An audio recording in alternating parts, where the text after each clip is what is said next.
नमस्कार। आरपी व्यास क्लासेस में आपका हार्दिक स्वागत है। मैट्रिक्स चैप्टर 3 क्लास 12 के अंदर उसका कोर्स हम पूरा कर चुके हैं और अब मैं केवल स्टूडेंट्स की जो प्रॉब्लम है उनको सॉल्व करने पे जोर दे रहा हूँ। तो एक डिमांड आई थी कि आरबीएससी में 2016 में एक क्वेश्चन आया था, उसको सॉल्व कीजिए। तो मैंने एक वीडियो उस पर बनाया, आज वीडियो नंबर 15। तो इसमें क्वेश्चन क्या है जो 2016 में आया हुआ है कि express the matrix A is equal to, जिसमें पहली रो है 2 -4 -2, दूसरी रो है -1 4 3, तीसरी रो है 1 -3 2, into sum of a symmetric and a skew symmetric matrix. यानी इस मैट्रिक्स ए को दो ऐसे मैट्रिक्स की जोड़ के रूप में लिखना है जो एक तो सिमेट्रिक हो, दूसरी स्क्यू सिमेट्रिक हो। यानी एक तो सममित हो और दूसरी विषम सममित हो। सिमेट्रिक मैट्रिक्स क्या होती है कि जिसका ट्रांसपोज करें वापस वही आ जाए, और स्क्यू सिमेट्रिक क्या होती है कि जिसका आप ट्रांसपोज करें और उसका नेगेटिव आ जाए। तो हमको इस मैट्रिक्स ए को ऐसी दो मैट्रिक्स की सम के रूप में लिखना है कि एक सिमेट्रिक और एक skew symmetric. Let it be P plus Q. मैंने ऐसा मान लिया कि वो जो मैट्रिक्स ए है जो आपको दे रखी है, ये दो मैट्रिक्स पी और क्यू की जोड़ है। इसका मतलब पी तो है सिमेट्रिक और क्यू है स्क्यू सिमेट्रिक। अगर पी सिमेट्रिक है तो पी का ट्रांसपोज पी आना चाहिए, और अगर क्यू स्क्यू सिमेट्रिक है तो क्यू का ट्रांसपोज माइनस क्यू आना चाहिए। अब रूल क्या है इसका वो देखिएगा। देखिए, ये जो मैट्रिक्स पी निकालते हैं ना, ये होती है ए और ए ट्रांसपोज की आधी, और जो मैट्रिक्स क्यू है वो है ए माइनस ए ट्रांसपोज की आधी। ये रूल आपको ध्यान रखना है। अब मैं क्या करूँगा, पहले ए में ए का ट्रांसपोज जोड़ूंगा। तो मैंने क्या ये किया, ए प्लस ए ट्रांसपोज किया।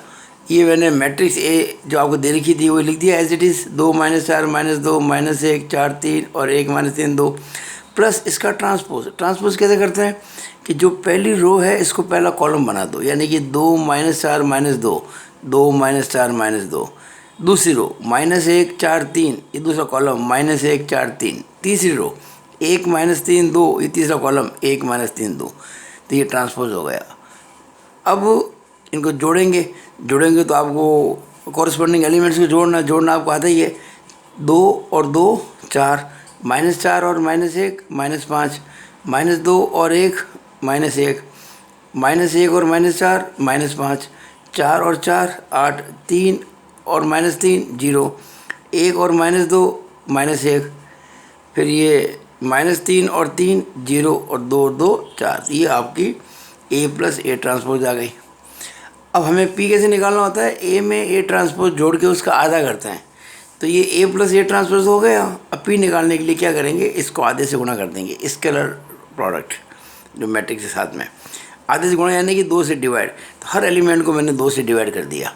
तो यहाँ देखिए 4 में 2 का भाग लगाया 2, -5/2, -1/2, -5/2, 8/2 यानी कि 4, 0/2 यानी कि 0, -1/2, 0/2 यानी कि 0, 4/2 यानी कि 2, 4/2 यानी कि 2।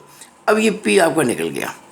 अब हमें चेक करना चाहिए कि ये जो हमने पी निकाला है ये सिमेट्रिक होना चाहिए।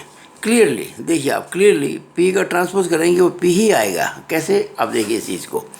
अगर मैं इस मैट्रिक्स में पहली रो देखूं 2 -5/2 -1/2, तो पहला कॉलम भी वही है 2 -5/2 -1/2। देखिए ये रो और ये कॉलम बिल्कुल एक जैसी है। Second row -5/2 4 0, second column -5/2 4 0, same है ना। Third row -1/2 0 2, third column -1/2 0 2। यानी first row first column, second row second column, third row third column, सब सेम है। तो ये पी सिमेट्रिक हुई कि नहीं हुई। इसका मतलब हमने इस ये जो मैट्रिक्स थी ना ए, जिसको हमको 2 भाग करने थे, उसका एक भाग हमने निकाल लिया। अब दूसरा भाग निकालेंगे। दूसरा भाग कैसे निकालेंगे, मैंने आपको रूल बता रखा है कि दूसरा भाग निकालने का रूल ये है, ये वाला, कि ए माइनस ए ट्रांसपोज का आधा। तो पहले हमको ए माइनस ए ट्रांसपोज करना पड़ेगा। तो ये मैंने देखिए ए माइनस ए ट्रांसपोज किया, ए माइनस ए ट्रांसपोज, ए लिख दिया, माइनस लिख दिया, इसका ट्रांसपोज लिख दिया। मैंने आपको जब 2 मैट्रिक्स का डिफरेंस करना सिखाया था तो बताया था कि साइन चेंज कर दो ठीक रहता है, आसानी होती है। तो मैंने माइनस को प्लस कर दिया। जैसे ही इस माइनस को प्लस किया अंदर सारे साइन चेंज कर दूंगा। तो मैंने जो ये प्लस था वो -2 हो गया, -1 था वो +1 हो गया, +1 था -1 हो गया, -4 +4 हो गया, 4 -4 हो गया, -3 +3 हो गया, -2 +2 हो गया, 3 -3 हो गया, 2 -2 हो गया। अब सिंपली ऐड करना है। ऐड करेंगे तो आप देखेंगे यहाँ पे 2 -2 0, -4 1, -3, -2 -1, -3, -1 4, 3, 4 -4 0, 3 3 6, 1 और 2 3, -3 -3 -6 और 2 -2 0। आपको पता होगा जब मैंने आपको स्क्यू सिमेट्रिक मैट्रिक्स के बारे में समझाया था तो प्रिंसिपल डायगोनल के सारे एलिमेंट 0 होते थे। यह देखिए 0 है, ये है ना। अब हम ये क्यू निकालेंगे। क्यू क्या था? क्यू था ये A माइनस A ट्रांसपोज का आधा। ये था A माइनस A ट्रांसपोज। इसका आधा कर दो, ये 2 से भाग लगा दो, तो ये आधा लिख दिया मैंने A माइनस A ट्रांसपोज। अब 2 से भाग लगाएंगे, 0/2 करेंगे। मैं सब में 2 का भाग लगा रहा हूँ। 0 का तो आधा 0 ही होता है। फिर -3/2, -3/2, 3/2, 0 3, 6 का आधा है ना 3, -3/2, -3 और 0। ये क्यू आ गया। अब देखिए मैं अगर क्यू का ट्रांसपोज निकालूं तो क्या होगा? ये जो पहली रो है वो पहला कॉलम बन जाएगा, दूसरी रो दूसरा कॉलम बन जाएगा, तीसरी रो तीसरा कॉलम बन जाएगा। वही मैंने किया है। अब आप अगर ध्यान से देखें तो ये जो क्यू का ट्रांसपोज है वो -q के बराबर है। वो -q के बराबर है। कैसे?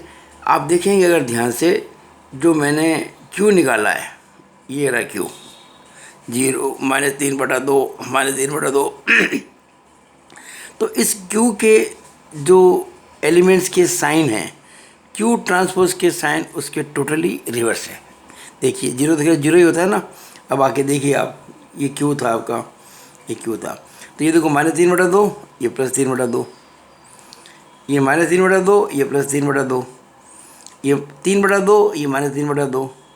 0 देखिए 0 ही होता है। और 3 का रिवर्स -3 यानी कि नेगेटिव, 3/2 का -3/2, -3 का +3, 0 का 0। इसका मतलब साइन चेंज है। इसका मतलब जो मैंने q का ट्रांसपोज किया है वो -q के बराबर है, और q का ट्रांसपोज -q के बराबर है, यानी कि q जो है वो एंटी सिमेट्रिक या स्क्यू सिमेट्रिक मैट्रिक्स है। तो हमारा फाइनली आंसर आ गया। क्या आंसर आ गया? कि A = P + Q, जो हमने शुरुआत में कहा था। देखिए हमने आपको शुरुआत में लिखवाया था यहाँ पे पहले पेज पर कि A = P + Q। PQ मैंने निकाल दिए, तो P ये था और Q ये था, और मैंने इसको प्रूव किया था ये सिमेट्रिक है और ये स्क्यू सिमेट्रिक। अब आखिर में क्या चेक करना है कि इन दोनों की जोड़ A के बराबर आनी चाहिए। तो मैंने क्या किया, इन दोनों को जोड़ दिया। मैंने इन दोनों को जोड़ दिया।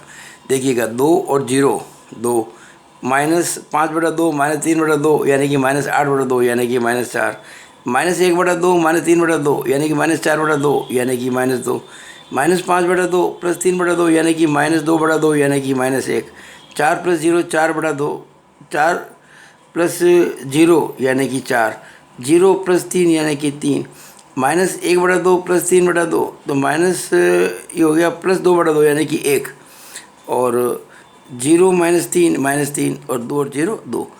ये मैंने इन दोनों की जोड़ निकाली P और Q की, और ये क्लियरली A के बराबर। अब देखिए ध्यान से, A क्या था हमारा? देखिएगा A था 2 -4 -2, ये देखिए 2 -4 -2, फिर -1 4 3, -1 4 3, फिर 1 -3 2, ये 1 -3 2।